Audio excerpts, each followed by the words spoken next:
Hello there, great person, and welcome back to my Warhammer 40k lore dives. And today we finally made it. I finally will dive into the Horus Heresy. And of course, people have told me, how can you do that? That's 60 books. And I can tell you how I will do that. I can unfortunately just react to the videos that are online, which explain the stuff in a condensed manner. And I might buy the first 4 books of the Horus Heresy books. Someone told me they are the main ones. And yeah, I plan on reading some Warhammer 40k books, review them perhaps. I have the Infinite and the Divine already prepared. It's going to be my next book after the last Dune book. And I will review that, and I will get more info on Horus Heresy there. But today we're not there for that. We are here to see how Luetin is explaining the Horus Heresy to us. So there's a video called The Emperor of Man Part 2, which I skipped. Like I did the Emperor of Man Part 1, so if you're interested in that, check it out in the channel or in the playlist that's at the end of this video. And yes, today it's Part 2, Heresy, and we will hopefully find out what the frig is going on with Horus. And yeah, let's just get into it, have some fun. And as always, if you like the video I'm reacting to and haven't seen it and haven't liked it, go there and like it, because Luetin does a fantastic job in narrating stuff and telling me stuff. And of course, like this video as well, and consider subscribing if you like my content. Check out my other content. I do more Warhammer stuff. I do Wheel of Time. I do Bleach. I do all the stuff. But anyway, let's just get going. I have stalled enough. Let's just go. Okay, there we are. Horus Heresy. Let's go. Let's start.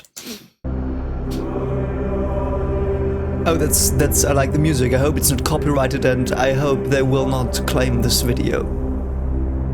Though I don't care. Music's epic. The 31st millennium of man will be one of the darkest and most destructive humanity had faced. It So would I've bring the heard. newly established Imperium to its knees and deal wounds so severe it would never truly recover. Okay, so for my understanding, this is after he retook Earth, and they were starting to spread out to the stars, and that is when the heresy happened. I need to say that this section of Imperial lore is vastly complex and heavily documented.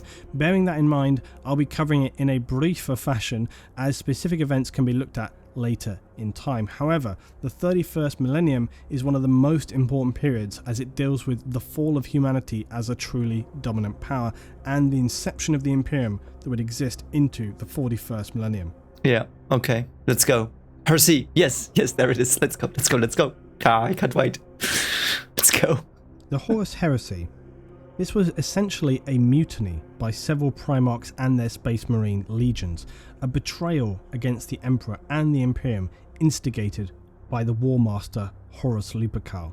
Now, considering how much is written about these events, it actually takes place over a very short timescale in the general scheme of events in 40k, lasting for only about 7 years. Okay, and that is already a lot of information. 7 years, only 7 years. I mean, considering they probably take time to travel between planets and stuff. And I assume it's an intergalactic war, so an intragalactic war, not an intergalactic war, I'm sorry, but an intragalactic war, so galaxy scale with thousands and millions of troops and titans and yeah, you told me about their void shields and stuff like that, and the lances from their ships, and yeah. So 7 years is actually not a lot on that scale, so that must have been terrible 7 years. As I already outlined, this rebellion ultimately was orchestrated by, at this time, the unknown forces of chaos. Yet there were many secondary factors, and arguably, even without the influence of chaos, it seems possible that these events could have taken place without dark suggestions from. Okay, really? I have to see what exactly they did, the chaos, to judge that. But yeah, so he says chaos was not known to man. And that's something there were a lot of comments, and many people said that Slaanesh was born, yes, like after the Necron stuff and that. But to me, I understood it as if like Slaanesh is always there, but she or he, whatever it is sleeping. Like it's like sleep, like she's not literally sleeping, but it's like or sleeping or only subconscious thing, and then suddenly she bursts out into consciousness, and that's what the explosion was that wiped out all the stuff. So waking up or coming into consciousness, but I think the forces of chaos, of course, are always kind of there. So at least that's how I understood it until now. So the warp, albeit likely to a lesser extent. The Emperor's return to Terra to establish new projects that, for whatever reason, he was unwilling to also share with even Horus or any of the Primarchs, left them feeling set aside and cast out from his circle of trust. Okay. This would lead to feelings of resent or in some outright anger and disgust. Did he plan that? This was less though about ego or pride than it was trust, although there is no doubt these emotions were an element in play. Primarchs, despite their demigod-like stature and ability, were fundamentally human at the core. Yeah. It was more about their deep connection to the Emperor, and perhaps that they saw themselves not as equal, but at least on a similar level to him. Yeah, I mean, that makes sense. So the way I see these Primarchs is they are seen as everyone else by demigods or perhaps even gods on, like, yeah, probably not gods because you are not allowed to worship, except for perhaps the Emperor. But yeah, so they see themselves as gods, but I think they probably think they deserve that status and want the Emperor to accept that as well, and which was probably not likely because he doesn't like godhood, I guess. So at least what I know from him, but perhaps I'm wrong. So retreat to Earth and abandonment of them at this juncture certainly left them feeling consigned to the rest of humanity. These feelings were surely only fragments of doubt, not an outright stab to the heart, but nonetheless, the seeds of mistrust were sown, and those chinks in the armour of the Imperium were exactly what the dark warp entities of chaos looked for. Another factor in the resentment and frustration felt by the Primarchs and some higher officers in Space Marine legions would be the Council of Terra. Council of Terra was a governing body charged with the administration and infrastructure control of the Crusade and Imperium as a whole. It was controversial among the Astartes as it comprised an all-human council. Primarchs and Space Marines alike were not given permission to sit with the Terra Council. Yeah, I kind of see that because the Emperor wants to preserve humanity, and you can't preserve humanity through like taking the human part out of the government and stuff. It's a bit Tau-like, I feel, that if you would have chosen the Space Marines, they would have had these inhuman philosophies, perhaps. I mean, not far away from humans, not as far as the Tau, perhaps. But still, it would have been weird. And I understand why he chose normal humans for the council, because I guess that's his way of making sure that humanity survives and not humans, like the human state, so to speak. But just a hypothesis, don't know. I don't know if that's the case, but that would like make sense. Their role was for that of war, and all military matters were handled by the War Master. One of the most primary council members was the previously mentioned Malcador the Sigillite. Oh, hello, Malcador mate. Was no simple man, though. He was a psyker of immense power and used these abilities to reach out into the vast realms of space. He was a close aide to the Emperor during Earth's unification wars and is said to have formed the Administratum of Terra. Okay, so let me guess. He accidentally contacted Chaos and they took him over, and then he started shady stuff, and that then the Primarchs were pissed. Then some Primarchs thought that the Emperor was giving him the this ding dong here. I've already forgot his name. I'm sorry. The orders, and that's then the rest is history, perhaps. But yeah, I'm just hypothesizing again. Let's see what actually happened. So he is no mere administrator, but a vastly important figure, as important, in fact, as any Primarch. Some of the Emperor's sons, though, did not feel that the Imperium should be run by human bureaucrats, and so the Council of Terra had become another chip on the shoulder and a contributing factor to heresy.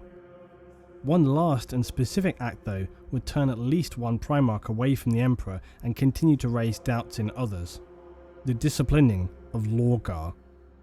Lorgar was the Primarch of the Word Bearers, or as they often referred to themselves, the Bearers of the Word. Okay, that sounds very cool, and he looks very cool, though I think what he's crying there is blood. Why would you cry blood? Or tar? Something like that. Let's see what the Word Bearers did with the words. The word referred to is the Emperor's word. Oh. However, the Word Bearers were almost fundamentalist in their beliefs. Lorgar believed with every fibre of him that the Emperor himself was a divine being. Oh, great. One true god of mankind. They believed this to the core and preached it across their homeworld as well as any they encountered during the Expeditionary Crusades. I wonder whether he liked that. But the Emperor had long since outlawed any concept of belief and religion, imposing a strictly secular rule of law in the Imperial Truth to create a constructively rationalist society. For the longest time, though, these religious emanations were suspected and tolerated by the Imperial Council, and even to an extent by the Emperor. Eventually, however, the Word Bearers came under closer scrutiny by the simple fact that by comparison to other legions they were unbearably slow with their conquest rate during the... I love that. Oh no, it's a bit weird. It's like, oh, you do stuff I normally don't like praying to me? No, that's not good, but yeah. And then it'll slide out, what? What are these numbers? These numbers are rookie numbers. What are you doing on your planets? Like, conquer stuff, mate. You're gonna get more now. It's actually like I expected this to be because of their belief in preaching, but it was because they were shit at their job. Okay. The Crusade. An investigation fleet was sent by the Imperial Council to establish what was causing this slow progress. Yes, what was? On arrival at some of the conquered worlds of the Word Bearers, they found their answer. To the fleet commander's horror, they had discovered that the Word Bearers had been spending years indoctrinating and converting the worlds to the illegal and false faith of the Imperium. This was a tediously slow process and took significantly longer than usual conquests. But did it work? Like, did it at least work on the worlds? Though again, I guess that's the point the Emperor has. He doesn't want blind followers. He wants humans, like, in all the complexity, I guess. So, as was often so bloody due to the world's initially resisting having an enforced faith. This egregious practice was considered an abject failure of duty by the Imperium and the Emperor himself. Off with her head. Worse still, it came to light that the Word Bearers had been employing a standard practice to execute those who did not renounce their faith and accept that of the Imperium and Emperor as the divine faith, which only served to pour more fuel onto the flames of outrage. The Emperor was absolutely enraged by this notion. Yeah, he looks really enraged. He looks like a demon, though. Like, look at his face. What? Also, there are... Wait, can you play the Emperor in the tabletop? Like, why is there a statue of him? Wouldn't that be... Is that like Exodia? If you collect all pieces of the Emperor, you win? I don't know.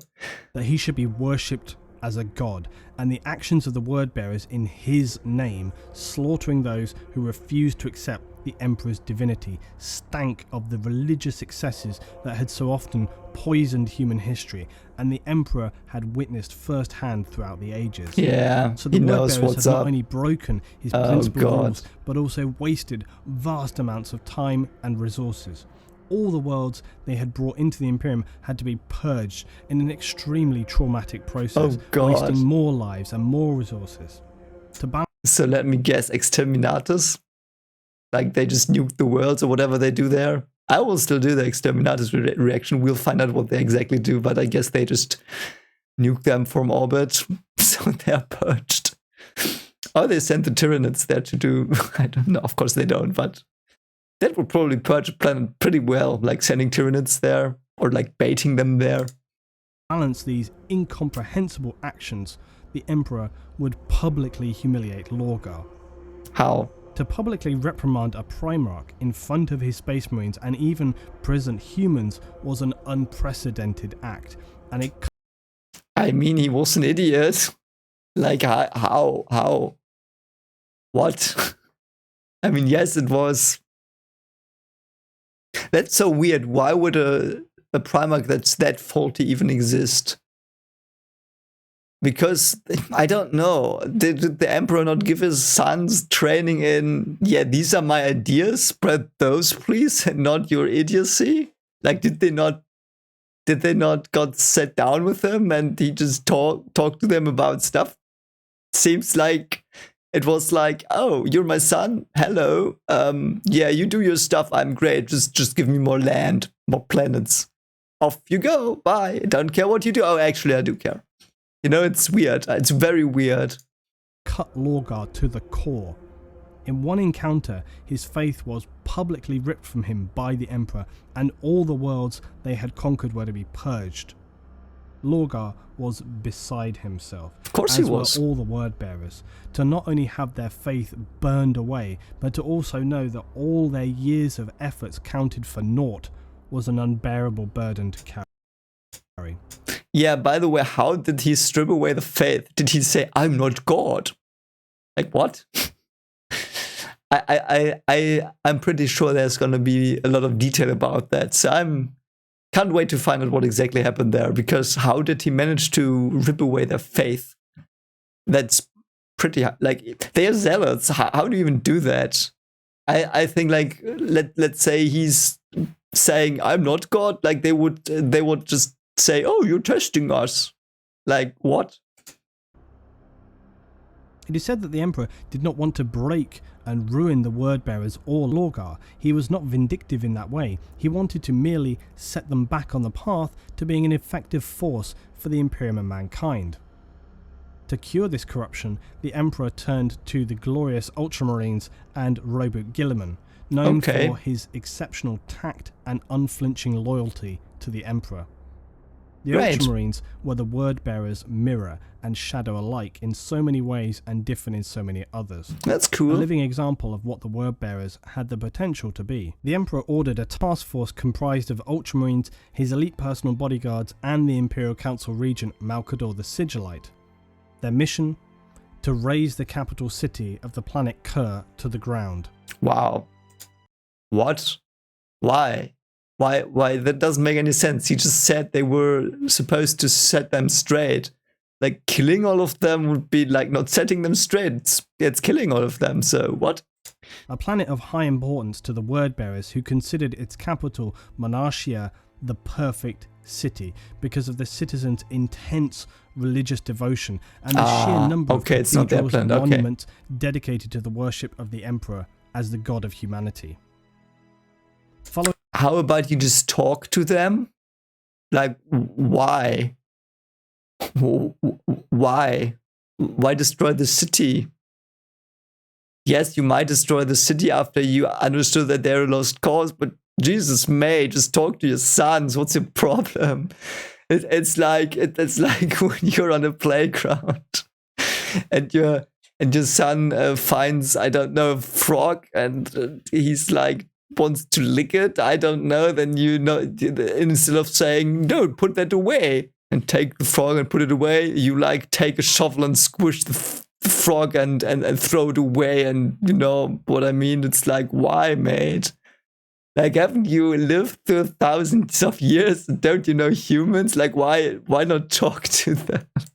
Following a temporary mass evacuation Wheel of Time all over again, who could not understand what crime they had committed, sent out distress signals to the word-bearers, who they considered to be angels.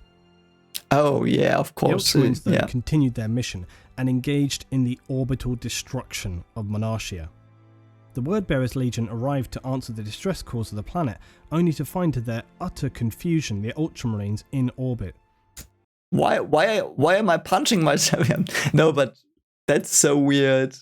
And they didn't even tell them. Like, it was just like, if you have two sons and one of them is like building a sandcastle, it looks like a, I don't know, a bad symbol, whatever, and you're not like, could you please not do that? You go to your other son and say, you know what? Squash that.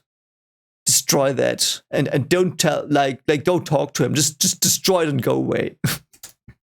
The word-bearers were ordered to assemble planet-side. 100,000 Marines were ordered within sight of the smouldering razed ruins of Monarchia, where the Emperor himself stood. Oh, he was there, at least that. Along with all others in attendance, including Lorgar, to kneel before him in the ashes of the city, which stood for all they had believed and done in the name of the Emperor and the Imperium. But he made them kneel, so, like, isn't he saying, yeah, I'm a god, but that's not what I want? I don't know, it's like... I don't know, it's weird. I would assume they would have been like, oh, we worshipped you incorrectly, God, so we will worship you. How do you want us to worship you? And he's like, no, not at all. And they're like, then they find the next way. Like, they would never turn away from him, I guess. He explained to them in no uncertain terms that they had failed in duty, that their efforts had been futile and wasted beliefs were an abhorrence. He was no god, no angel, no divine being, but a man. And yet he made them kneel to him as if he's a god. Like, Emperor, mate, could you please be a bit more diplomatic here? No such belief would be permitted in his Imperium. The Emperor departed, leaving a Primarch humiliated and a Legion humbled. Lorgar was physically and psychologically numbed by the Emperor's actions. Yeah, I get that, mate. The poor sod. Was a trauma almost too great for many of the word-bearers to cope with, and had it not been for their strength of genetics, they would have likely been mass suicides and insanity. Lorgar himself, though, fell into a deep melancholy that would burn harder and brighter within him as days turned to weeks, turned to months. Why is this sequence of events so important? In the future years of the Imperium, it was said that all that would later come to pass was born in this microcosm. Interesting, The mission and humiliation carried out here would be recalled as the catalyst of a galactic civil war. Yeah, it's basically a butterfly effect now. The ruination of the word-bearers is critical in understanding the next sequence of events. They were left reeling from the events on Kur, as well as the ritual humiliation and destruction of the Legion's faith. The fate of the word-bearers at this time is sketchy due to the destructive nature of this period and the events to follow. Oh, yeah, what happened to them? That they disappeared for a time, seemingly lost in a whirlwind of confusion, disillusionment, and even rage. The Emperor's hope that they would be set straight on the path of the Imperial truth was flawed, and their resentment hugely underestimated. Really? Really, it was. It's like when your little child comes to you with a drawing of a horse and it looks like a potato and you say that shit, it's a potato, you're a failure, you will never do anything right in life, go away. Like, that's your tactic, mate. That's your tactic with dealing with your children. What an idiot. Instead, they withdrew, wandering the galaxy, seeking, waiting for a light of clarity to guide them. And then chaos came. It seems likely that Lorgar's fall began after Monarchia, that the dark powers of the warp reached out to him in his despair and offered him that which the Emperor had denied him. Okay, I love that. That's cool. That's very cool. That is so plausible, by the way. I love the way this is going. It also shows us that the Emperor is flawed. And he is flawed perhaps even because he's still human, in part, because there's humanity in him and he misjudges things. He's not all-knowing. He's not the great prophet. He's just very intelligent in planning, though not very intelligent in raising his children. But that makes a lot of sense. And now this word-bearer guy is gonna get corrupted by the warp, I guess. And is that how the Chaos Space Marines are born? Like, that might be the first legion of Chaos Space Marines. I would love that. That's such a cool story. Makes sense as well, because I think when the core, like with religious people, if they're, or perhaps if you take everyone, if your core belief is ripped away from you, you search for other false gods or more terrible gods, like, let's say, alcohol or whatever. You know what I mean? It's like a demon. You go to a demon then, and yeah. Anyway. A divine power to believe in. It is not known whom these voices that counselled him were, it's possible, but entirely speculative, that as with Horus later, some of his closest officers, such as Erebus, the word-bearer's first chaplain, would be the first to be corrupted and then begin the spread of darkness. Yeah. What is certain, though, is that when the word-bearers reappeared to rejoin the Great Imperial Crusade, they appeared to be refocused as the Emperor had hoped. But this was far from the truth. Uh-oh. The word-bearers now no longer served the Emperor or humanity, and were the very first Space Marine Legion to fall to the darkness of chaos. I mean, to be fair, the way he tells this, and I don't know how accurate it is, the way he just told me that, it's just on the Emperor because the Emperor never read a book on raising children or didn't bother, was just focused on the greater good. Oh, that's very tough, but yeah, he was focused on the greater good and thought, yeah, I don't have to care for my sons, I just have to care for all of humanity, so it's gonna be alright. It's gonna be alright. The war between humanity and chaos would still not come until more of the Emperor's crusading forces had been seeded with dark betrayal. Horus Lupercal, favourite of the Emperor, war master of the crusade, would become the apex of these events. Yeah. The real treachery would begin on a small planet named Davin. Davin. This world okay. had been easily absorbed into the Imperium by Horus and his legion, the Lunar Wolves, some 60 years previously. Lunar wolves. So, moon wolves. Do they prefer conquering moons? Or why are they called that? The warrior people living there quickly realized they were outclassed and bowed to the powers of the Imperium. Horus was impressed with their realism, honor, and strength. Spending time there, the Lunar Wolves brought away from Davin the concept of the Warrior Lodge, a close clique of senior brothers who would share their knowledge and opinions evenly without rank obstruction. The concept of lodges, guilds, or clans within a legion or imperial force was strictly outlawed by the Emperor as something which could brew dangerous opinions and dissent. Yeah, basically he banned echo chambers, which, yeah, we should ban that too because it's stupid. But yeah, basically he tried to ban echo chambers. I mean, that's very clever of the Emperor. Like in military things and societal things, he's pretty clever. He's just not very clever at child raising. As evidently turned out to be the case. Horus decided that he knew better. Of course. Now, Erebus, the aforementioned first chaplain of the Word-Bearers, was at this point fully corrupted by chaos.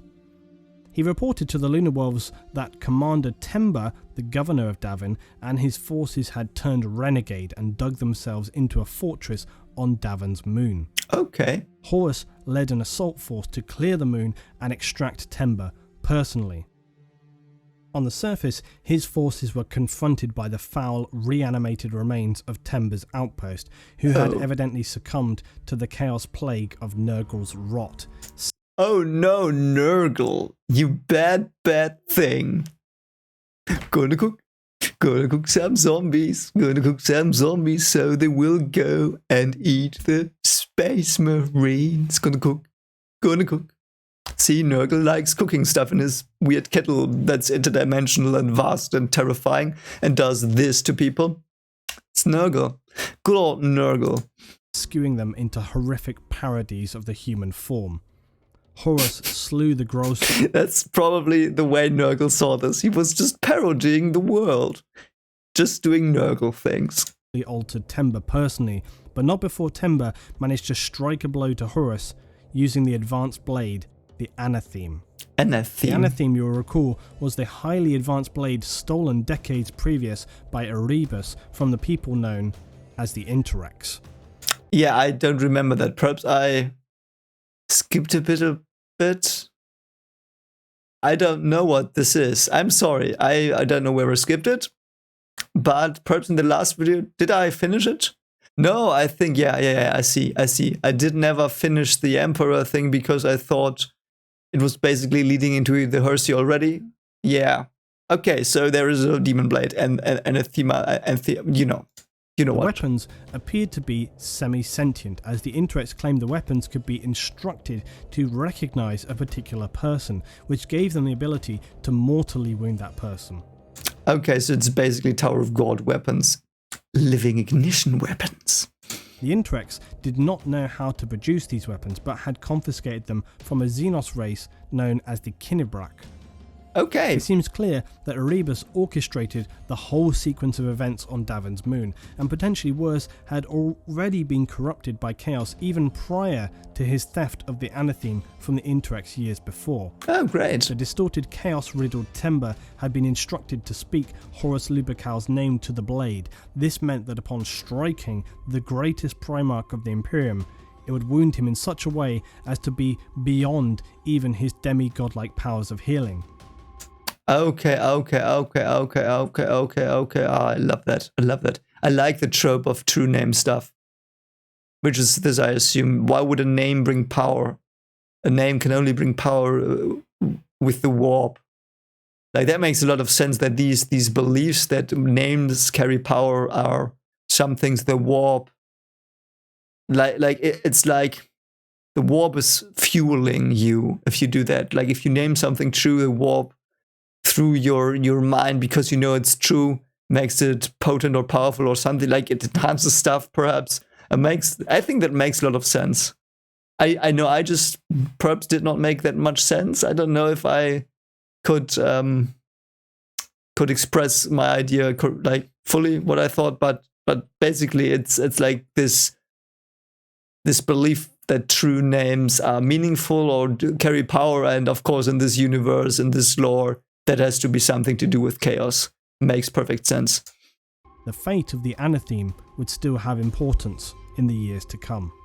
Horus was taken back to his ship, the Vengeful Spirit, where apothecaries frustratingly determined his wound could not be healed naturally or otherwise. Horus's Mournival, his lodge of closest officers, took him in their despair to the Serpent Lodge on Davin, where Erebus assured them he knew how to heal the Warmaster in a special spiritual ceremony. Okay, so they got a Grima Wormtongue in their ranks. Great. This was, of course, all part of Erebus's plan. Naturally. During this ritual, Horus's spirit would be transferred into the warp along with Erebus, disguised as one of the Warmaster's closest friends, Hastur Sejanus, captain of the 4th Company. This out-of-body experience showed Horus a terrifying vision of the future, which unbeknownst to him were caused by his very actions, bringing the a destiny trap. I love destiny traps. Yes, perfect. Oh, I love that. Yeah, that's what time travel does for you. It's basically time travel. So yeah, it's a self-fulfilling prophecy. Those are the best ones. Imperium into an age of repressive, violent and superstitious regime where the Emperor and some of the most loyal Primarchs were worshipped as divine beings by the fanatical and ignorant masses of humanity. The Chaos Gods portrayed themselves as the victims of the Emperor's psychic might, who had been suppressed throughout the ages and had no interest themselves in controlling the material world. Is there a grain of truth in that? Did he suppress them? Could he do that? What are his psychic powers? I know he's a great psychic, the Emperor, so perhaps he did. Perhaps his presence was the thing that made them subdued or asleep, or they're just lying their ass off, which might also be pretty possible. So I don't know. What do you think? Horus, already having grown jealous and deeply resentful of the perceived poor treatment at the hands of the Emperor, and was one of many of the Astartes legions afraid of the concept of a peace wherein all for which they had fought would be turned over to weak-willed mortal men, whilst his legions were cast aside and left as peacekeepers without a purpose. Yeah, like he was literally poisoned by thoughts. That's like that's real. I think there's this study they did which shows that if you think someone wants to harm you or thinks badly about you or whatever, you will find clues in their behavior that will reaffirm this belief. I think what they basically did was they put makeup on people to like have scars or disfigurements on the face. Then they sent them into interviews and asked them if they were treated differently by the interviewer because of their like malformed like things.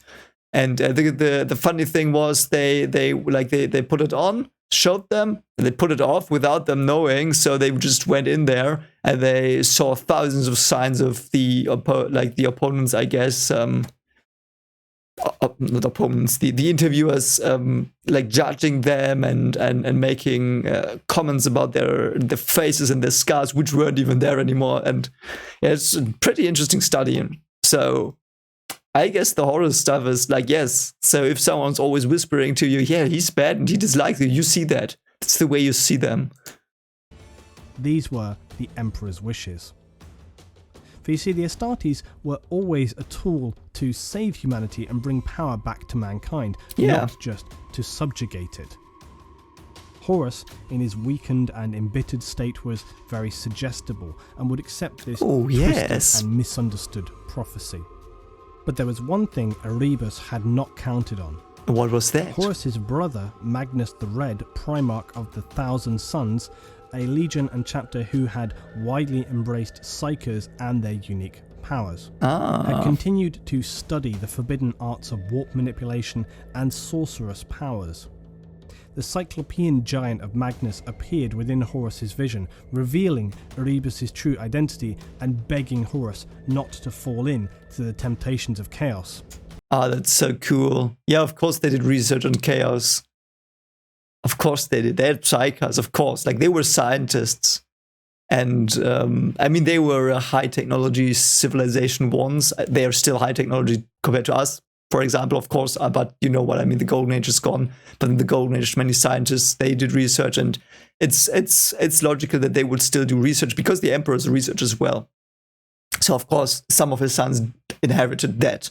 And doing research on the warp is pretty... Yeah, of course they did that. It's so cool. It was all in vain, though. Horus had by now already decided that if anyone deserved to be worshipped as a god, then it was he. The godlike warp demons of chaos. Where did that come from, mate? Bit of, yeah. Chaos healed Horus's wounds, and between them made a deal. In exchange for the immense power he would gain, as well as ruling power over the mortal galaxy, he would deliver to them the Emperor. Great. Who the dark chaos gods feared most, as they knew he alone stood with enough power to potentially destroy them. Great. Although Horus had always been an immensely skillful military leader, his true genius was in the manipulation of others. This was often remarked upon by his brother Primarchs, Rogel Dawn of the Imperial Fists once noting to Garviel Luetin, who you remember was the Lunar Wolves captain and a member of the Mournival, that Horus had Luetin put forward a campaign of war so his character would be more well known as a peacemaker than a warmonger.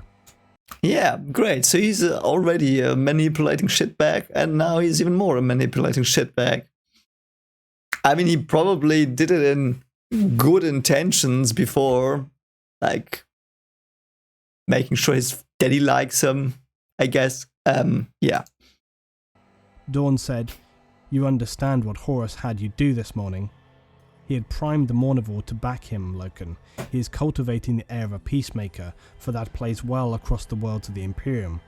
This morning he wanted someone other than himself to suggest unleashing the legions for war."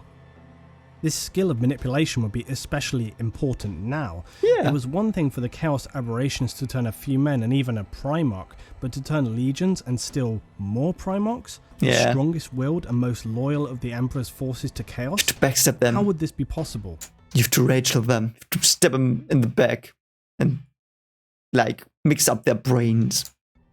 Well, it would in part because Horus did not declare himself outright as a disciple of Chaos, nor would he follow immediately the darkest of their practices. Yeah, why would he? As had been the case until now, the game being played was one of subtlety and deception.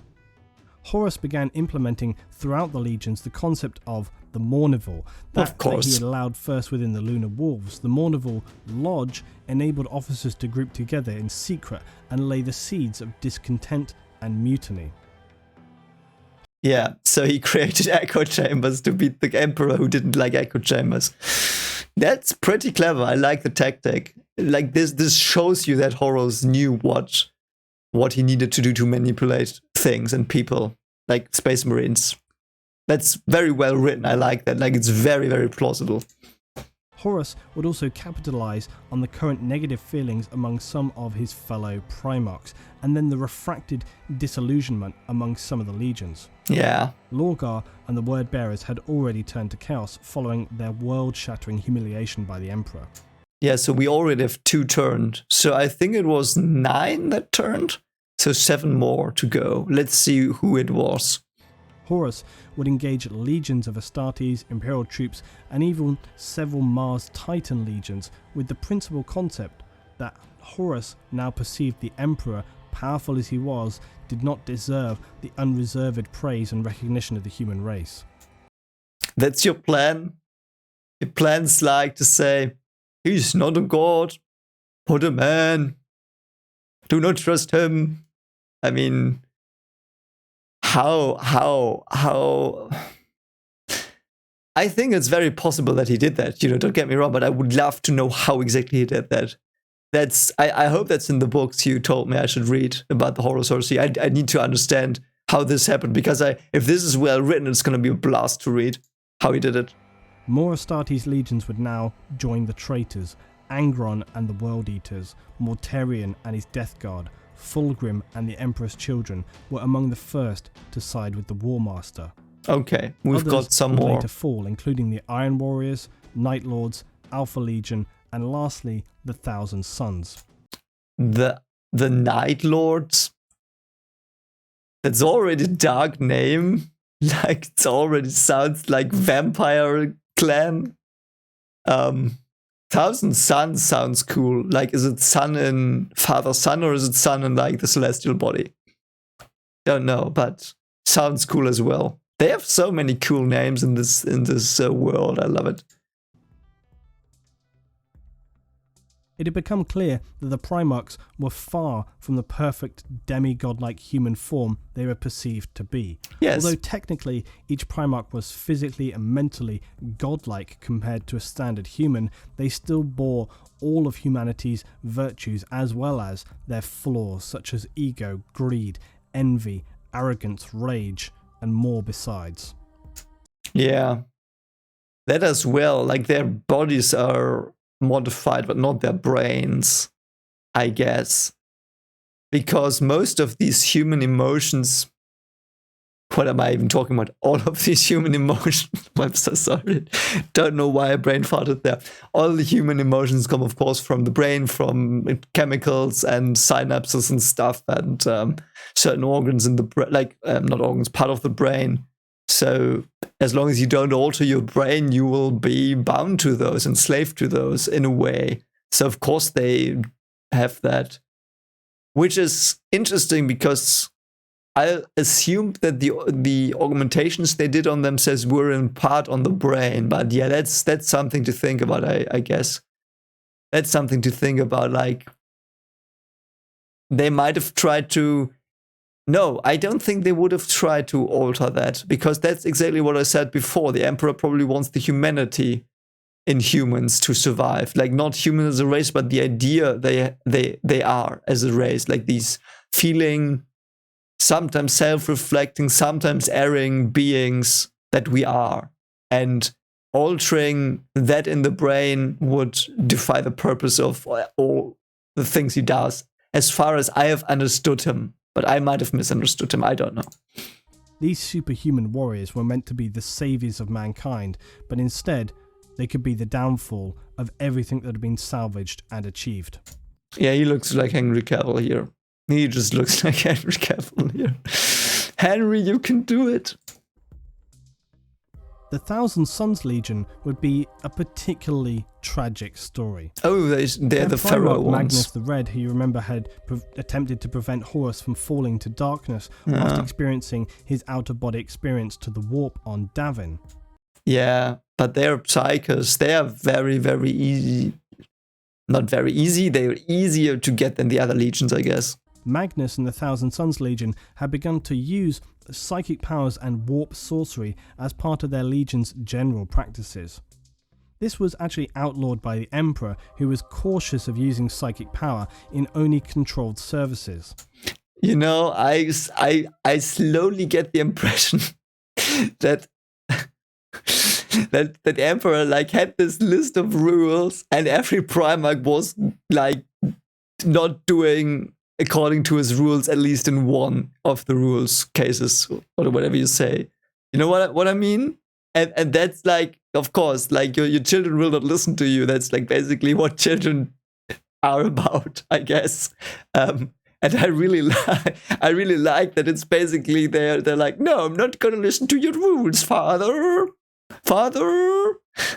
It's pretty cool, and it's so realistic. I love it. It's so realistic. They were just like, and these were like, what? No, don't play with magic powers? Why not? I've not read the Sorcerer's Apprentice. I don't know what could happen. So cool. And also so sad, which is, of course, that's the turn of events this took, because this is like, I think what I love about this universe is that everything that's terrible and can happen will happen. Like, it will not have the happy ending. There might be like respites between things, perhaps, or the pauses. But in general, if there is a situation that has two outcomes, a great one and a bad one, it will have the bad one. But the bad one will not be all destroying, never. It will perhaps destroy a planet or two or half a galaxy, but the situation, like the general situations, will still somewhere be there, and it will still prevail, which is perhaps a bit positive even. Like, everything's going to shit, but still things can go to shit. Like, things are still there to go to shit. You know what I mean? That's the positive message about Warhammer 40k. I cracked the code, guys. Cracked it.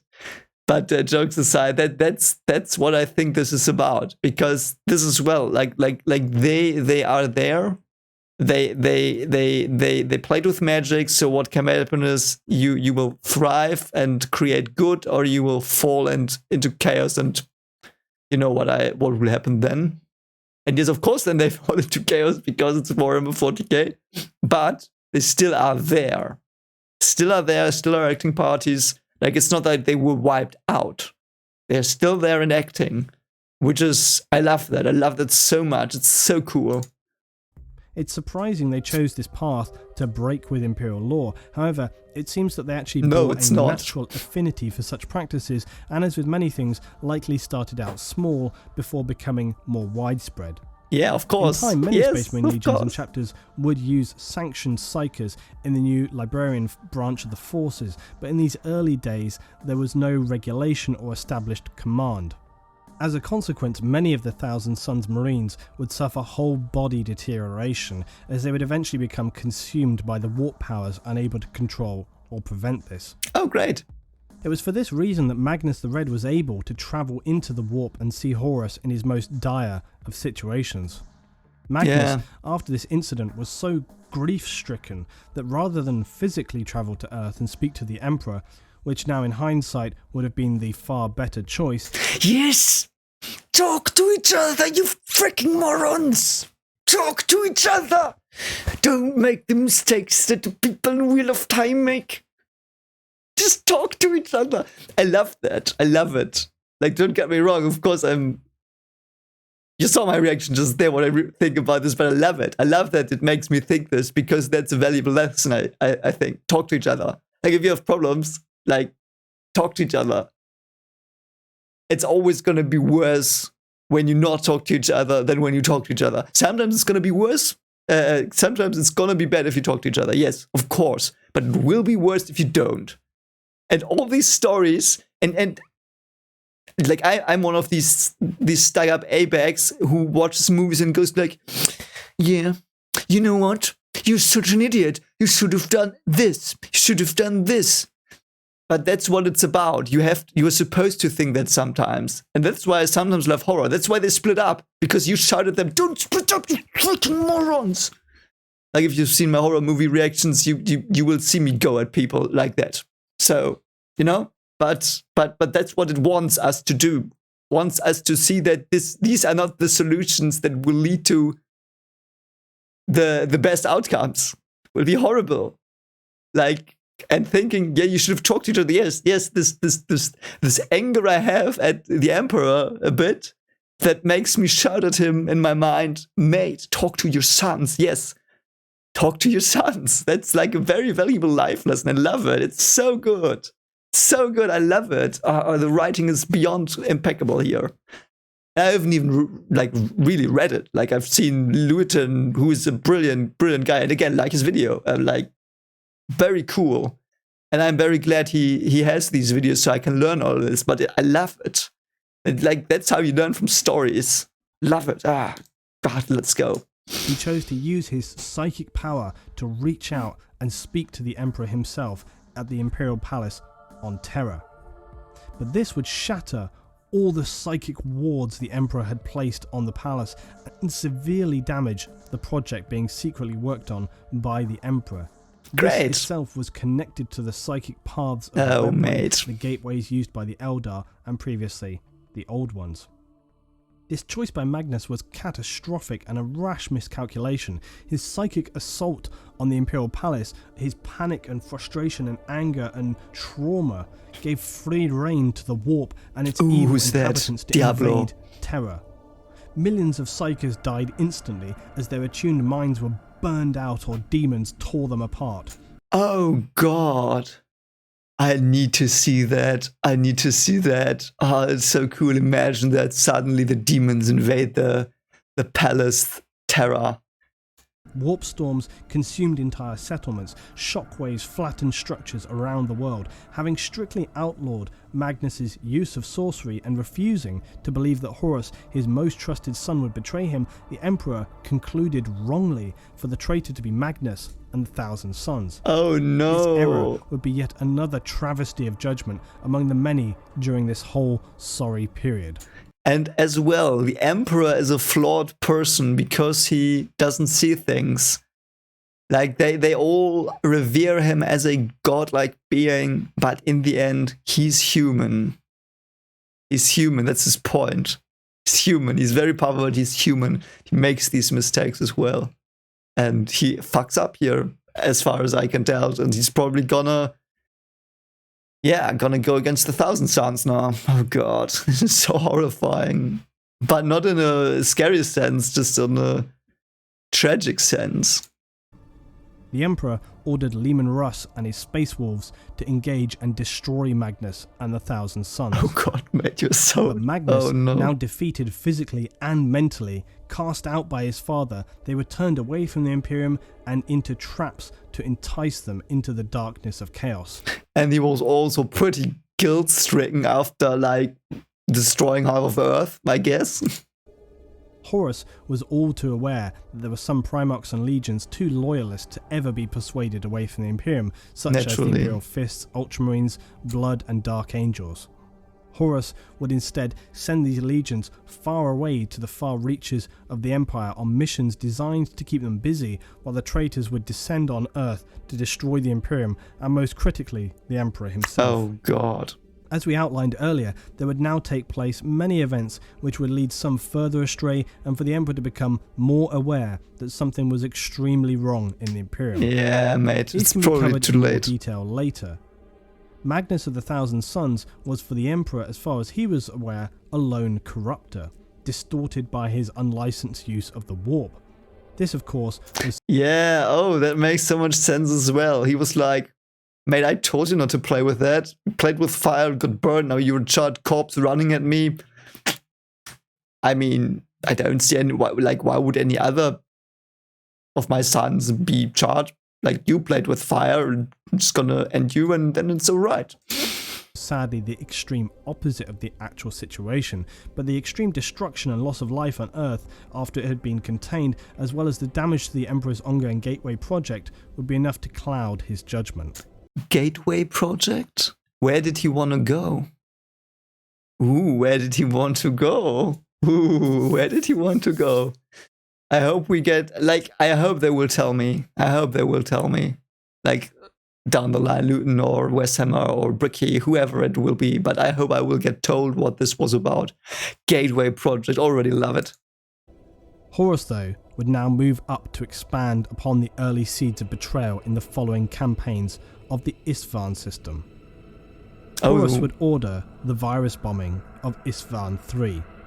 Okay, so these look like the drop pods I've seen before. So he's virus bombing them with a mind virus, like the Chaos Mind virus, or is Nurgle cooking again? It's gonna cook the virus to annihilate the planet, turn everyone into skeletons, and just gonna cook. It's gonna be Nurgle here, I guess. It's gonna be Nurgle. I mean, Nurgle corrupted him, like he's corrupted by Nurgle, so it's just Nurgle. It's just Nurgle trolling. A planet that had declared itself separate from the Imperium. Yeah, you don't do that. Many loyalist Marines from Not for traitor long. legions were actually planetside when Horus and the Orbital Navy performed exterminatus on the planet, killing all 12 billion inhabitants, including the Space Marines from multiple legions. Horus watched from orbit, declaring, "Let the galaxy burn." Okay, is that what we saw in the trailer? I don't really remember what he said. I know he said that the Emperor is corrupted by Chaos Gods, which is, how does he believe that if he's corrupted by them and sees them? Perhaps they show him visions and not themselves. I don't know. But yeah, so they exterminated the planet with Nurgle's help, I assume, because he said like plague stuff. So Nurgle. The virus bombs laid waste to the planet, devouring any organic material they encountered, disintegrating humans and seeping into the suits and armor of any Astartes. That sounds not the storms good. of the virus raged until the planet was nothing more than a barren desert. Also, to be able to kill Astartes, like I know they are enhanced AF, and so I'm wondering, like, that must have been a potent virus. The few remaining loyalist Space Marines would eventually be butchered by their brothers until Horus ordered an orbital bombardment until nothing remained alive on the surface of Isfahan 3. Lovely. Enter Captain Garrow of the 7th Company Death Guard Legion. Yeah. Nathaniel Garrow. Oh, he's a Death Guard. Yeah, that's gonna be fun. Is one of my favourite heroes of the Horus Heresy and perhaps all of the Warhammer 40,000 universe, namely because he was fundamentally responsible for saving the Imperium. Wow. Yeah, Death Guard, His you go. unwavering loyalty and strength of character, which apparently went beyond even some of the Primarchs. Wow. He is also a legendary character of the age because of what he would become later after the period of heresy. But again, that is another story. I need to know that. Tell me, please, where I can look that up. I will react to that. I need that. What a, like, the way he set this up. Like, Luetin, you're the man. Set this up perfectly. Just want to know who this dude is. He looks already pretty badass. I like the hieroglyphics or whatever this is on his, like, what is it? Like, this looks like Greek symbols. I mean, this is a sigma, this is an H bar, which is quantum physics, so he's a quantum physical badass, I guess. And he survives. Bore witness to the massacre on Isfahan 3 and was quick to understand the real horror, not only of this specific event, but what was happening at large. You go, mate. Realizing that he would have to escape not only the fleet of the War Master, the sons of Horus, previously the Lunar Wolves, and the Emperor's children, but also his own legion. They would make a warp jump aboard an old fleet ship, the Eisenstein. Without having... That's not how you pronounce it. You want me to pronounce it how it's pronounced because that's German. Eisenstein. I think that sounds a bit more badass. Eisenstein means iron rock. Like rock of iron. Which is very cool. It reminds me of an asteroid, and this looks like an asteroid a bit as well. Like very, very old. Looks like a very old ship. And this, of course, looks a bit like a Colosseum. Time to chart its route or destination. This left them then marooned, as well as being subject to multiple attacks from the warp by the dark forces of chaos and the specific deity Nurgle, who had corrupted and mutated his own Death Guard Legion. Great, Nurgle. Yeah, Nurgle was just like being bored one day and just F the Empire, I guess. Despite all this, they survived and proceeded to detonate their ship's core in the vain hope of attracting a ship to come and rescue them. Wow. Luckily... So they detonated their ship's core being like Nurgled. How do you survive detonating a ship core? Like in Star Trek, when they detonate the warp core, it's mostly their end, so... For the crew, they succeeded, and the vessel approaching turned out to be an Imperial Fists Astartes barge containing none other than the Primarch Rogol Dorn himself. I don't know who that is. Trying to convince Dorn of Horus and the other Legion's betrayal, though, was a near impossible task. Yeah, of course. The suggestion sent him into such a fit of rage, he nearly executed Garrow on the spot. Why? Never kill the messenger? Or did he think he was lying? He probably thought he was lying, and he couldn't believe it. And he probably thought he was the heretic. He was the heretic! And would have been doomed to failure were it not for the Remembrancers. The Remembrancers were an order of historians, journalists and civilians from Earth at the time who were sent along with the expeditionary fleets of the Great Crusade. Their function was to chronicle deeds, events and generally record the history so that we could then hold that for the future Imperium of Man. Or perhaps to rewrite it to the Emperor's will. Remembrancers were generally seen as very reliable sources of information, especially those who had any psychic capabilities, if they were psychers, and could... Yeah, of course, I mean, the press never lies, so... actually record information simply by visualizing that, by seeing it. And when Rogol Dorn could actually see the events that had unfolded, he had no choice but to accept them. Returning to Terra... yeah, so they basically showed him some video footage of Space Marines absolutely going haywire. And this is the weird picture of the Emperor again. Why is it always here? I hate it. It's so creepy.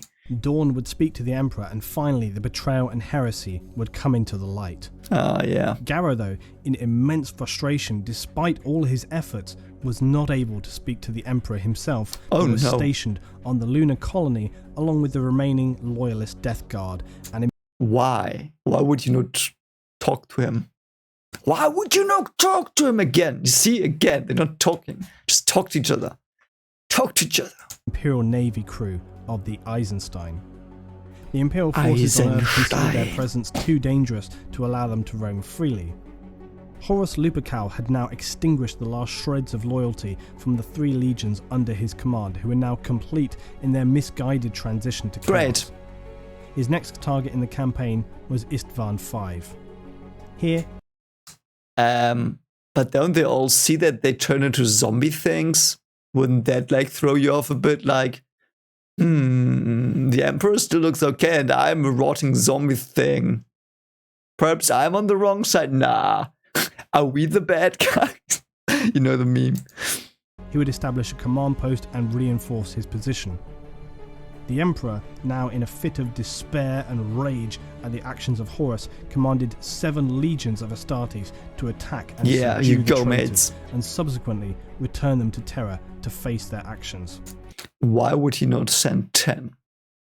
Like 7 is only double what they have. Like if they, like, I don't know, I would have sent 10.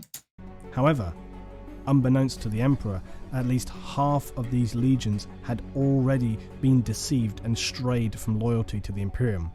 They had not yet made their stance clear, but represented a dangerous deception to the Imperium. Yeah, couldn't the Emperor like somehow screen his Primarchs first before like immediately sending them? It probably wants to tell me, or the story wants me to understand that the Emperor was just flawed. Like he didn't think he could be betrayed by all of them. Because he thought he was a good dad, which he was not. The first wave of attacks to Istvan V were carried out by the Loyalist legions, the Salamanders, the Raven Guard, and the Iron Hands. Horus had already been passed information of their landing sites, and this would cost them horrific losses at this initial contact. Worse would come though. The 4 remaining legions to attack were no longer loyal to the Imperium. The Night Lords, Word Bearers, Iron Warriors, and Alpha Legion descended. They did not seriously send the fucking Word Bearers. I mean, you can't be so dense. I mean, I was just told that there are people who don't like me in my legions. Like, there are legions that don't like me. Who could dislike me? Perhaps the people I've openly humiliated extremely? No, not those. I'm gonna send them to help me. To attack in a brutal combined assault, slaughtering the remnants of the 3 Imperial legions. This event would be known from here on as the Isstvan V Drop Site Massacre. So, something I don't understand though is he says they massacred the legions, not the whole legion, right? Because the Primarchs survived, I guess? Or did they die there? Did Primarchs die there? Did they fight each other? What exactly does this mean? Because as far as I know, there are 18 legions that you can play in 40k, like in the 40,000th century millennium. Like, so that's weird. Like, how are they still there then? Things look dark for the Imperium. The strongest legions were still tasked to the fringes of the galaxy, and there seemed little to stand between Horus and his now 7-strong fleet of Astartes legions. Not to mention the further forces of corrupted Imperial Navy, the victorious Dark Mechanicum, who were fighting the Schism of Mars, a civil war between factions on Mars loyal to the Imperium and Horus, and now... Okay, great. So Mars was also in fighting. Wonderful. Successfully, they had won their campaign there. The traitor legions on Horus would assault and destroy many loyal Imperial bastions as they travelled towards Terra, taking years to do so in the process. Oh no. By now, the War Master had amassed a massive army comprising multiple groups including Titans, Astartes and advanced war gear, corrupted Imperial forces and even cultists from worlds who could spread discord and disrupt Imperial worlds through terrorism or cult activity. Oh god. The Wordbearers especially revelled in this, often finding that their worlds, previously they converted to the divinity of the Emperor, were more than willing, within a fairly short space of time, to worship them again as gods or angels. And yeah, they have just say, yeah, there's a new god. The other one fell because he was corrupted by the devil, and then everyone was... Because if you think someone's a messenger of God, you probably believe all they say, because that's per definition the thing, because they're always true, because they're messengers of God, whatever that means. So, yeah. Were a great asset to factor into their battle tactics and use where appropriate these expendable, gullible souls to support their forces. Yeah. Fortunately for the Imperium, one thing was slowing down Horus and his legions. What was that? Logistics. Okay. Despite acquiring a massive force, Horus found he was unable to move it efficiently around given the limitations of the warp vessels in his fleet, and this did buy the Loyalist side some time. There is one other unmentioned force Horus found available to him, that of the warp demons themselves. However, interestingly at this time, despite many Space Marine legions pledging themselves to Horus and to Chaos, they still viewed these creatures as dangerous warp phenomena and opposite to their principles. Yeah, I mean, they're like their own, like, it's as if they are afraid to look into the mirror and see their true selves. Because the warp demons, of course, I mean, of course you don't want to look at them. Of course you want to tell yourself that's not who you are, that's what they are. I mean, that's the basics of all of it, I guess. So, yeah, great. And I love whatever this is. Don't want to meet it, but it's cool. Pretty cool. Shows that at the time it's believable. Great design. Many of the Space Marines aligned to Horus were perhaps not entirely aware of what it was they were signing up for, and had perceived this more as a political rebellion to impose a new order to the Imperium, rather than the truth of the matter, which was that they were in fact surrendering a true fall into a hellish reality and a foul darkness that later awaited them all. This would also be in part down to the previous decisions to instigate a rule of ignorance over such matters, meaning many Astartes warriors genuinely had no real knowledge of what Chaos was or what it represented. Great. Don't tell people that there's darkness out there when you can stand in the light for some time, yeah. Although it has to be said that this was rapidly changing and faster among some legions than others. Matters overall were made worse by the sheer amount of confusion reigning at this time. The warp had been disturbed, making warp travel again difficult. As outlined, this was both a positive and a negative for both sides concerned. Is that the Slanesh awakening / birth, or is it just is it just because all these humans turn to chaos that it's disrupted? Which would be very ironic if they F themselves with their travels.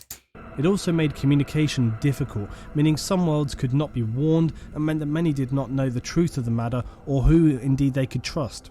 Yeah. Rogel Dawn, Primarch of the Imperial Fists, had been stationed on Terra for some years now after his return with Nathaniel Garrow, and barely rested in his activities to prepare an insurmountable defense of Terra. However, yeah, would Terra not have the best defense, and perhaps even some hidden ancient weapons that only the Emperor knows how to use? But, I mean, the Emperor's not crippled yet. He should be able to use old technologies that only he knows how to use, but, like, what's up with that? What did they use to defend themselves? Planetary his task shields? was made all the more difficult by the warp storms which prevented ease of reinforcement as well as communication. In addition, Mars now failed to repel the Dark Mechanicum and had fallen to the War Master's forces, and as such had to be continually blockaded and prevented from launching its own attacks to Earth. Yeah, right. I mean, they're pretty close by. They'd probably need only 2 days to fly to us with sublight speed, so... As far as the Emperor, Malkador and Imperial Fists were concerned, the spearhead on Isfahan V had been a catastrophic failure. Other legions, such as the Ultramarines, were now completely isolated and out of contact, and so they could do nothing but watch the galaxy burn around them, as Horus himself had stated he would as he oversaw the virus bombing of Isfahan III. Despite this period often being documented as clear-cut, death guard against blood angels and so on... Why is there a blob thing in the background? Did that just, like, took the wrong door, got into the battlefield? Because I think there are no demons here, other than this thing. I don't know, but it does look very happy to be there. sorry, whatever, let's go. It was far more chaotic than this. Although battles and confrontations would occur, it was not as simple as the War Master declaring, X Legion is now under my command. A legion comprised thousands of Space Marines, and they would rarely be all stationed in one location at once. Okay. Consequently, this fragmentation meant many could return from stationing elsewhere to find to their horror the truth of the matter. As outlined previously, although Space Marines can often appear to be mechanical machines of war, they are just as complex as any human in their thoughts, decisions and moralities. Hence, why Horus saw it necessary to slaughter so many loyalists from the legions he would call his own on Isfahan III. This meant that many smaller groups of Marines, when returning to communication with their legion, would either meet a bloody fate at the hands of their brothers should they refuse to convert to the War Master's cause, or instead they would flee to form fragmented groups of rare Marines known as Black Shields. Black Shields, cool. Now, just to diverge very quickly, Black Shields are a rare form of Astartes who have fully severed themselves from their parent legion or chapter, but who still remain loyal to the Imperium. Yeah, of course they would exist. I mean, if they are all still human in some part, of course they exist. In this early time, however, only some of the Marines would obscure their shoulder plates. Others would wear their legion colours and heraldry, proudly believing themselves to be the purest warriors, uncorrupted by the darkness and the last remnants of their previous but now ruined glory. Yeah, that's cool. Of course, they are like, we are the real ones. Our Primarch did stab us in the back, but we are still loyal to the Emperor. Later in time, though, all these rogue Astartes would black out their armor to remain anonymous, as their legion loyalty became a deep shame and irrelevant to their personal missions. Black Shield Space Marines would later become the fabled Death Watch Marines, who dedicate themselves to endlessly battling Xenos using unorthodox methods and allying with fellow Black Shields whose prior Legion heritage is irrelevant and often best unspoken of. It is uncommon for the Black Shield to reveal more than bare details other than his name, basic training experiences, and so on. They fight in the name of the Imperium but remain in a state of self-imposed exile. The Death Watch Black Shield Marines would also fight in a manner divergent to normal Marines. They will willingly sacrifice themselves where necessary or take on objectives that others would consider a death sentence. I see. In many ways, their lives seem to be a form of penance, carrying the shame and weight of sin thrown down by their legions upon their shoulders, but all the while remaining staunchly loyal to the Emperor.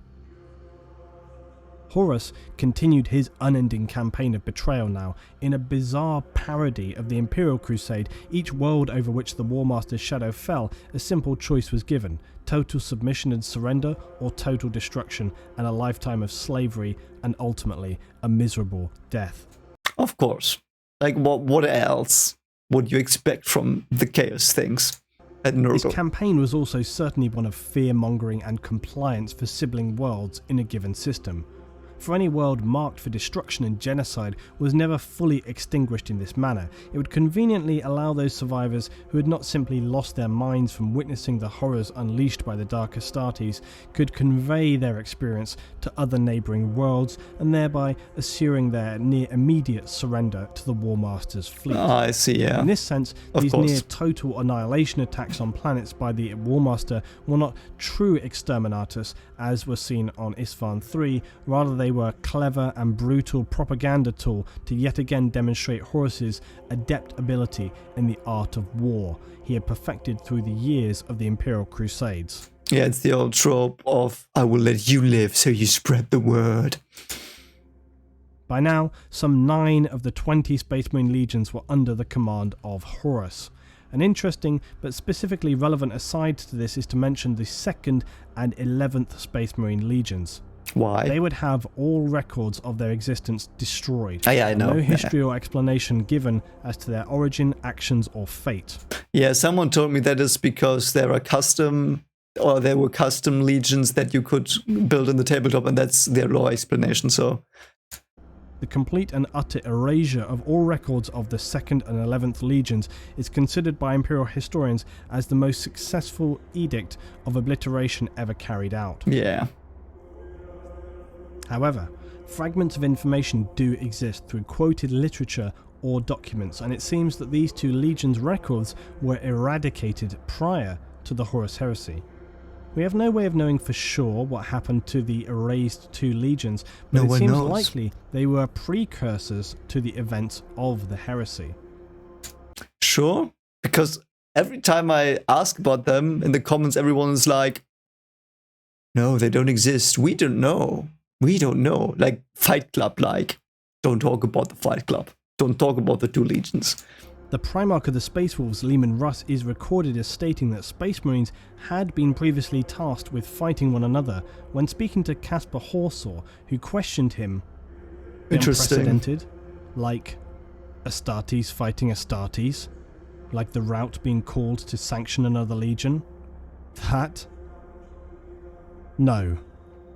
That is not unprecedented. Okay, so they really effed up. This gives credence to the possibility that the Space Wolves are the Emperor's preferred execution legion, as they would be later tasked with the destruction of the Thousand Sons and Magnus the Red.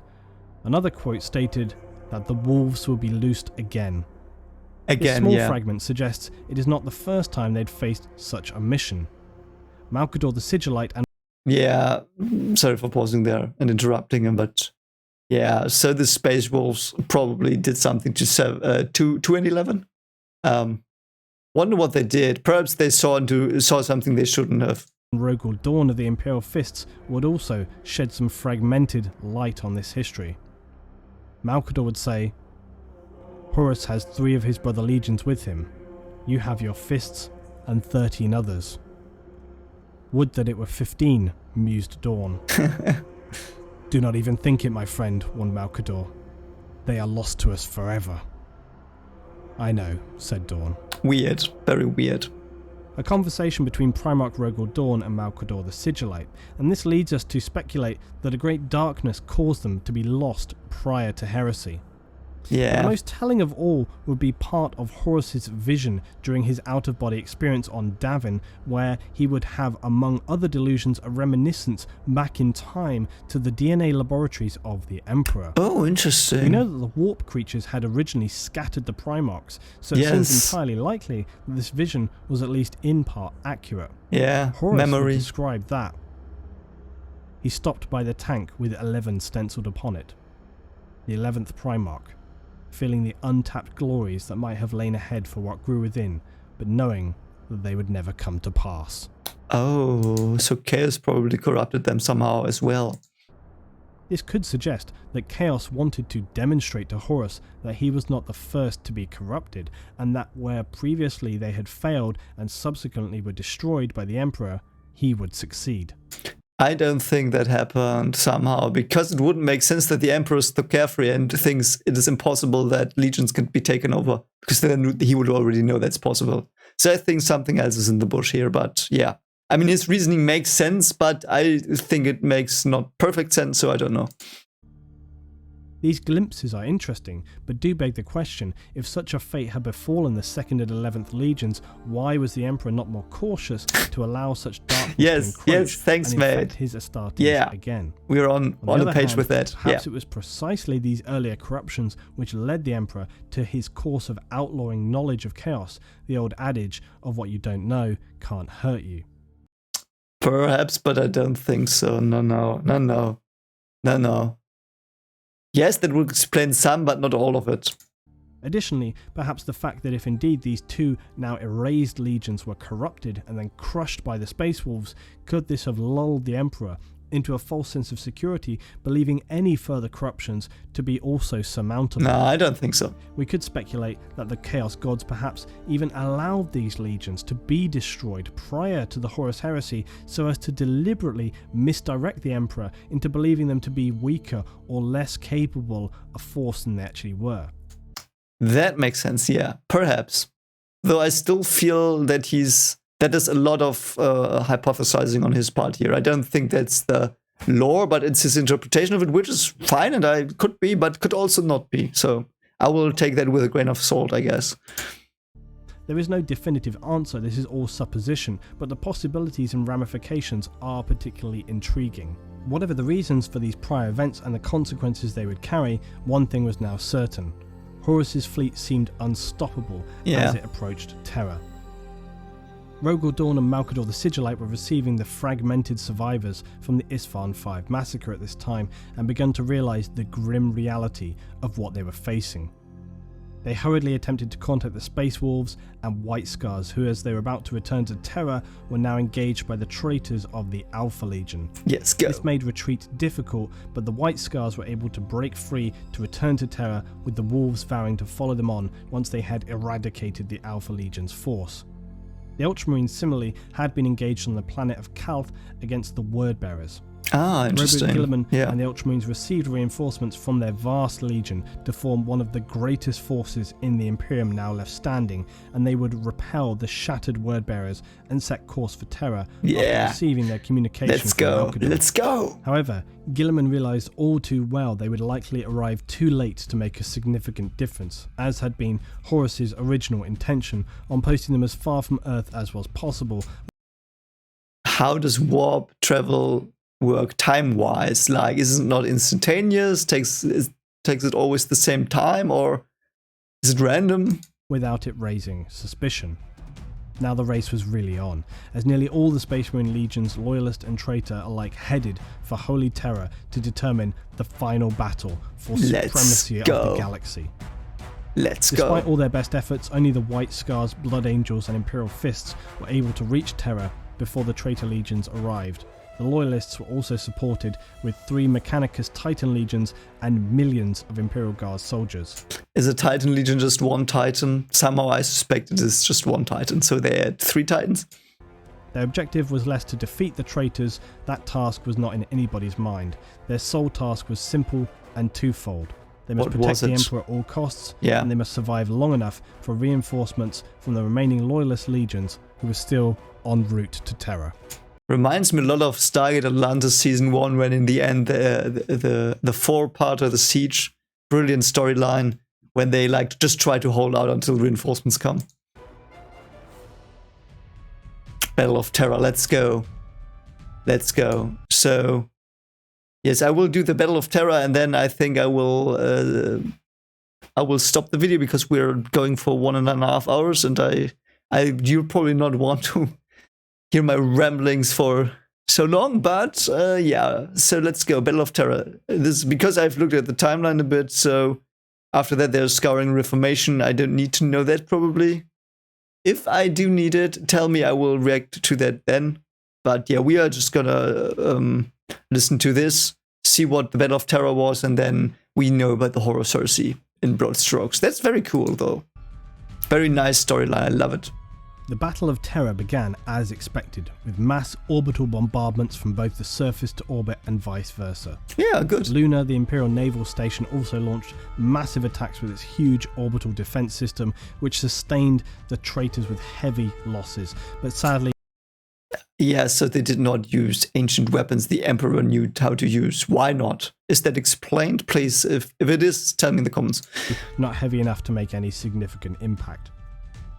Horus would destroy first the lunar defences and then the ground defence systems on Earth. It was now open to attack. Let's go. The first drop pods landed on Terra, carrying the corrupted hellish Chaos Marines who battled the Loyalists for every step of ground they took. That is such a cool... you saw the image. Sorry. You saw it. It was so cool. All the drop pods like little leaves in the wind dropping down. That's so epic. Securing the docking port's planet side, the traitors were able to reinforce with thousands more Marines, along with the corrupted Dark Mechanicum Titans.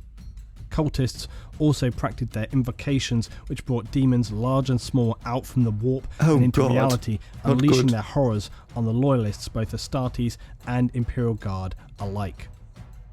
That's so stupid that they that the demons just go at it everywhere. It's so stupid, but also fits. The forces of chaos assaulted the Imperial Palace relentlessly, some being led on by the Primarch, now turned demon Prince Angron of the World Eaters. Great. Each time they attacked, the Blood Angels led by their Primarch Sanguinius would repel them. The White Scars Legion attempted to draw the Dark Forces away from the palace, but each time would be forced into submission, retreating back into the relative shelter. Defend the Emperor! Horus, frustrated at this point, and all too aware he was running out of time, ordered one of the Titan legions to demolish entire sections of the Imperial Wall. Despite grievous losses, the Titans, led by the infamous Imperator-class battle titan Disarray, smashed breaches in the Imperial Palace's defences, which the traitors then flooded through. Did they avoid shields? Does the Imperial Palace avoid shields? Why would it not have that? Jakati Khan, Primarch of the White Scars, decided at this time on a change in tactic. Instead of trying to repel the seemingly endless forces of Chaos Marines, he swept a lightning raid to the Lion's Gate spaceport, catching the traitors at the port completely off guard. They were able to secure it quickly and reactivate the orbital defences, which began immediately destroying all descending traitor drop pods and landing transports. That is so cool. It's like, nope, not today, mate. In a single action, they had cut the reinforcements of the traitors in half and dealt a substantial blow. They also tried to secure the second main port known as the Eternity Wall, but were unsuccessful as the Chaos Forces had now reinforced their positions. The battle at the main palace was not going well now either, and the Loyalists had been pushed back to the Eternity Gate, the sole point of entry into the inner sanctum of the Imperial Palace. The Marines, the Blood Angels and Imperial Fists were to hold back the attacking Chaos Forces, while the remaining Loyalists made it through the gate to safety. That's so cool. Sanguinius, the Blood Angels Primarch, would now face a terrifying prospect as he flew against a greater demon of Khorne, clashing together head-on as they battled in the air, flying above the mortal forces in a ferocious and blurring battle of godlike ability. So, why Khorne? I thought it was Nurgle. So, yeah, okay, so it was probably like Nurgle started all of this because Nurgle was bored or whatever, or perhaps he thought he could get power somehow, because we know the Emperor wanted to create this gate thing. Perhaps Nurgle was like, nope, not gonna do that. And all the other demon lords were like, okay, so people are lured to chaos, so I want a part of that pie as well, let me get it. So all the chaos gods are now marching against Earth because they're battling each other through that as well a bit. Is that how it was? Or, yeah. I don't know. Sanguinius would ultimately be victorious, breaking the demonic creature and throwing its shattered body to the howling heretics below. Take that back! The Warp Gate project the Emperor had secretly been working on resided in this chamber. Warp Gate project. Their undoing. Why would he do that? Why is that his secret project? What did he want in the warp? Initially, it required only a small portion of the Emperor's psychic attention, but after the damage wrought by Magnus of the Thousand Suns in attempting to reach the Emperor, it subsequently was damaged so badly that it required a significantly higher proportion of the Emperor's powers to keep it closed. Why did you even open it, you ding-dong? Why did he open it? Combined with the fact that the forces of chaos were fighting to use this portal, it became an immense burden to maintain it safely. The Emperor now called on Malcador the Sigillite, informing him that he was required to take his place on the psychic amplifier known as the Golden Throne. Oh. This provided the psychic shielding needed to protect the new human-built sections of the webway, which had been the Emperor's secret project and was intended to be the final gift to humanity before the Horus Heresy had begun. Ah, I see. The Emperor's original choice of his replacement on the artifact had been Magnus the Red, but now Malcador was the only legitimate successor, being one of the few human remaining psykers with enough strength to carry out the duty. I see, okay, what happened to him? In the final days of the siege, the Emperor ordered Malcador to summon 12 men of character, skill, and determination. These would be... That's so cool. I can picture them marching into the room, the men of strength and character. Tested and trained to become an elite group of investigators intended to root out treachery across the Imperium and in the centuries to come to prevent any event like the Horus Heresy from occurring again. This would become the earliest stirrings of the Inquisition and also later the highly secretive chapter known as the Grey Knights. I see, that's so cool. The Emperor also told Malcador to steel himself as he would need to prepare to make an unbearable sacrifice. Himself? His mind, his sanity. Malcador would return from his mission to recruit the foundation of the Inquisition. Using his powerful psychic subterfuge, Malcador and his new recruits were able to pass unscathed through the battle lines and come before the Emperor within the inner gates of the Imperial Palace. Ooh, let's go. Malcador brought before the Emperor his 12 men to be judged for their suitability. That is so cool. Like, I know I'm not reacting a lot here because it's just so cool. Just absorb this cool story. The Emperor saw that Malcador had chosen wisely. Of the 12, you did 4 good. were mortal lords and administrators of the Imperium, possessing an inquisitive nature and unyielding strength of mind. The other 8 were Space Marines, whose abilities were as peerless as their dedication to the Emperor. Let me guess, he ate them. Some Marines were from legions that had abandoned the Emperor in favour of Horus's dark promises, but these battle brothers had never lost their staunch loyalty and had fought the heresy from within in many ways, and they were the truest expression of the Imperium and carried an even stronger will than their Lord Primarchs. Malcador the Sigillite ascended to the Golden Throne, replacing the Emperor who stood before his loyal captains, Rogel Dawn of the Imperial Fists and Sanguinius of the Blood Angels. Malcador could no longer physically speak, his mind consumed by the concentration he had to bring to bear in order to control the tempest of psychic forces consuming him. Poor sod. The Emperor directed the attention of the 2 Primarchs, the demigods of mankind, to look upon this mere mortal. Wow. Malcador, a powerful psyker, but not an Astartes. Yes. Brilliant. Yes. It's so good. Makes so much sense. It's exactly what I said. He values the humanity and the value in each and everyone. Though not always, of course, like he does terrible stuff, but as well. But for the greater good, yeah, whatever. But I love this. I want this in a movie scene. Not a Primarch, just a man. The Emperor declared to them, "Behold, the greatest sacrifice of our age. Malcador the Sigillite is no more. Henceforth he shall always and only ever be Malcador the hero." Wow. Wow, yeah, he probably got effed. Malcador would only be able to withstand the psychic assault on him for a few hours. Yeah. Powerful as he was but a fraction of the power of the Emperor. Wow, that's so and tragic. His body, mind and soul would be consumed in a matter of hours. First, I thought he was evil when he was introduced. I don't know why I had this vibe of him like being like one of the bad guys, so to speak. But no, what a hero! And it was the humans they despised. So that story as well comes full circle here. So the the Space Marines that despise these mere humans governing looked upon their power now, which is, I love it. Wow, this is so beautiful. I mean, not this picture, Malfador but the Sigillite was a true hero of humanity, saving it from total destruction on numerous occasions, ultimately sacrificing himself. Wow, it's pretty tragic. The Emperor. Yeah, his friend. After 55 days, the Siege of Terra had kept the enemy at the gates, but only just. Makes me very emotional somehow. The Imperium was near, and all that was required was the defense or destruction of the Eternity Gate. Horus, knowing this, and that he must complete the siege before the arrival of the Loyalist reinforcements from the other Space Marine legions, prepared to teleport to the surface from his flagship, the Vengeful Spirit, to lead. They can do that? Why didn't they do that before? Lead this final assault in person. Probably too many troops. The Wordbearer's first chaplain and prime traitor Erebus broke the news to Horus that their demonic allies in the Warp had informed them the Dark Angels and Spaceful legions were now nearing Terra. Yeah. The vast force of Ultramarines were only a short distance away by now. Hearing this news, Horus despaired. All seemed lost.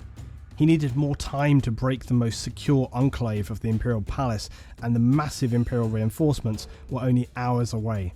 Yeah. Horus decided on a dangerous gamble. Dropping the shields of his flagship, he opened the gateway for the Loyalists to board his vessel. Oh. The Emperor would not waste this opportunity and teleported aboard the Vengeful Spirit with his elite personal guard, the Legio Custodes. Oops, not the best choice, mate. You had, like, the Emperor again, overestimating himself a bit. The Primarch Sanguinius and Rogel Dawn, several companies of Imperial Fists and Blood Angels, veteran Marines in the assault.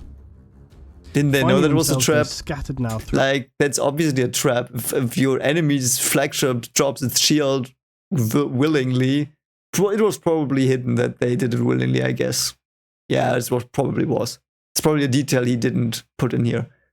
And then, yeah, they should have just waited. Throughout the ship, they fought a series of close-quarter battles against hardened Chaos Marines to reach the bridge of the ship and Horus.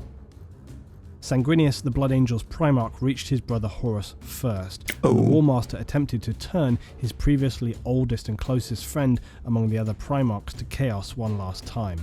Yeah, when fun Sanguinius trying refused that. to be corrupted, Horus attacked. Wounded from his many battles on Terra and the battle with the Greater Demon, Sanguinius proved to be easily no match for yeah, Horus, of course. who was now at the peak of his demonic power, bearing multiple marks of chaos. Horus strangled to death the angel with cruel ease. Okay, did not expect that. I need this as a movie. I need a Horus Heresy movie. So the marks of demons, is that the eyes they have? But he has one as well, so I don't think so. That is so tragic. Wow, I love it. Need this. This is one of the best stories I've ever heard. Like, I don't know, it's so cool. An alternate version of this event recorded in the Imperial records has Sanguinius cutting a small hole in Horus's Terminator armor before he died. This chink in the armor would aid in the Emperor's battle against Horus. Probably, I like that more, yeah. When the Emperor entered the bridge, he saw the winged corpse of the angelic Sanguinius lying at Horus's feet. Horus he was probably the pissed Emperor, then. calling him foolish for refusing the power that Chaos offered. Horus proclaimed that if the Emperor would kneel before him, he would spare his life. Is there a Chaos God of anger? I don't remember that, but might be that there is one, because the Emperor probably gave birth to that in that moment. The Emperor knew well the ancient trap that had snared Horus. And the Emperor told the corrupted Primarch that he was the deluded slave of Chaos, not its master, for no mortal could ever truly claim to be more than a simple pawn of the ruinous powers. Snarling with frustration, Horus hurled bolts of demonic lightning at the Emperor, who nullified them before they touched him. Yeah. The Emperor and Horus would engage one another in the throne room of the massive battle barge, a combat of both physical skill and psychic force in nature. The Emperor was unquestionably the most skilled and powerful warrior, but his love for his sons could not bring himself to bear his full strength against Horus, oh no, his first son. Oh, it's his first son. Would deflect multiple barrages with his lightning claw, but Horus was possessed, relentless, and sliced open the Emperor's chest armor. Oh no. He then proceeded to sever the tendons in the right wrist, disarming the Emperor. Oh god. The enraged psychic blast from the War Master seared the flesh from the Emperor's face, destroying one of his eyes, tearing the broken Emperor's right arm from his socket. Horus raised his father's broken ragdoll body high over his head to throw him down, breaking his body. Oh, that's why he is that creepy fuck that's just depicted on this one picture. Oh god. The vicious and casual brutality of the Warpmaster's act galvanized the now broken Emperor as he awoke to what awaited mankind under the rule of Horus and the Chaos Gods. Realizing at last that his favored son was wholly lost to the corruption of chaos, the Emperor gathered his full psychic power, bringing it through his body and into the immaterium, unleashing a lance of pure energy that pierced the gloating Horus's psychic defenses. Oh the god. Emperor, in a white-hot rage, pierced his very being with psychic power. Before Horus died, the Chaos Powers would abandon him. Oh no. And as he looked his father in the eye, shedding a single tear, he knew, realizing his unforgivable betrayal, begging his father to forgive him. Wow. I need that. I needed this story in my life. I've heard glimpses of it, but it's brilliant. Like, this is so well written. I need to know. I need to read the books. That's so cool. It's so cool. I love it. Absolutely love it. I think the part I like most is Malak, you know the name, I forgot already. His sacrifice. That's the best part, but all of this is so cool. The Emperor saw regret in his fallen son's eyes, but the Emperor also knew that the Dark Gods could attempt to possess Horus again. Yeah. This time, he would not be there to stop them if they like hit him in the head and like destroy his head. Did. Forcing all compassion from his mind for the sake of humanity, the Emperor tore his soul apart, not banishing or casting it to some dark realm, but erasing it from reality, destroying Horus utterly. Wow. His essence burned from existence in both the physical world and the immaterium, so that Chaos could not resurrect Horus, their claim on his soul a bitter blow to the Dark Gods, who would scream a terrible psychic scream in their rage and frustration. Yeah. The destruction of Horus's soul sent lost the plaything. Shockwave surging across the solar system, casting the demons of chaos back into the warp and spreading a mass panic among the traitor legions and other traitor forces on the surface of Terra, who felt in fractions of seconds the weakening power and loss of the chaos mark upon them. It became clear to the traitors their leader had been defeated. In this moment, a terrible berserker fury, later to become known as the Black Rage, encompassed the Blood Angels. From the moment of their Primarch Sanguinius' death, they went out surging forth to scatter the attackers, slashing in all directions, howling vengeance upon them. That's so cool. Oh, that's why they do that. Oh my god, that's so good. The already retreating traitor legions ran for their lives, screaming in terror from the frenzied Blood Angels. The screaming retreat soon turned to an apocalyptic bloodbath. Thousands upon thousands of Chaos Space Marines, as well as the Chaos Titans, fell attempting to flee. Any who fell behind were obliterated by the Blood Angels. Many of them would be later found still wandering around in an insane rage, smashing the broken Chaos Space Marines to pieces with apparently little conscience, thought or control. The ground before the Imperial Palaces was now awash with blood of traitors and heretics. Meanwhile, the Imperial Fist's Primarch Rogel Dawn finally found his way to the corrupted Starship's bridge, only to discover his brother Sanguinius and the shattered and broken body of the Emperor. He was now, despite his near immortal powers, on the very real verge of death. His remaining psychic energy spent in the defense of the Golden Throne and subsequent battle with Horus. So basically the mortality was because he attacked Horus and destroyed him, I guess. The Emperor mainly whispered instructions to Dawn, ordering him to transport him to the device known as the Golden Throne in the inner sanctum of the Imperial Palace. If there was any chance to save the Emperor's life, Dawn would of course do so, without question. Of course. Returning to the Golden Throne Room deep in the Imperial Palace, Dawn and the frail body of the Emperor arrived just as Malcador was beginning to fail. His body had been consumed by the immeasurable powerful psychic storms mate, you're that so were cool. now visibly lashing his body. As the tech priests hastily adapted the throne to be able to support the Emperor, Malcador was disconnected. Within minutes of this, though, his husk of a body would turn to dust, blowing across the stone floor. But not Rest in peace, mate. F in the chat. The very last of his life or energy in the comments. and transferred it to the Emperor, giving him that last injection of power needed to survive for the moments until he could be transferred to the Golden Throne. So he was basically the MVP of MVPs of the Horus Heresy. What a great, great character. What a great character. I so hope there's a movie about this. Don't know, probably would be cool to start the Warhammer Cinematic Universe with this movie, or 1 or 2 movies about this. Perhaps a 3-parter.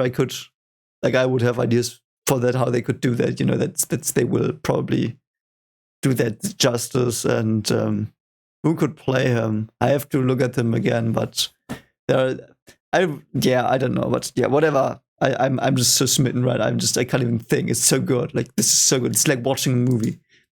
This last act of Malcador was another blessing from the Sigillite, as the Imperial attendants would come to the realization that they could do this many times over, and so began the almost endless task of locating and bringing Psykers to Holy Terror, to have the honour of being sacrificed and transferred their energy to the Emperor to keep his spirit alive, and also to keep the door of the raging Imperial webway shut. Wow. Oh god, it's so interesting. My emotions completely. Oh god, this is the horrific thing I saw. It's still there. This is my emotions completely changed on this. Like, when I first heard it that the Psykers were sacrificed, no, it's like, and someone told me it's an honor, and I was like, yeah, okay, or whatever. What idiots. I understand now. I now understand why it's an honor. Oh, that's so brilliant. Yeah. It's like, it's the heroes. They have to sacrifice their heroes to fend off chaos. This last energy from Malcador would allow the Emperor to speak his final commands, to continue the fight to free humanity from the forces of chaos, as well as the ignorance that continued to assail it. Yeah. For these final words, he would be silent, his body now entombed within the mechanisms of the Golden Throne, his body shattered, but his spirit remaining forever strong. Wow. He would command the Imperium through his psychic hints and emanations, interpreted and carried out by the High Lords of Terror. Wow, so he's a chaos, like, he is something like a chaos god, but different, because he is also like this influence now. I love it. It's so brilliant. It's so brilliant.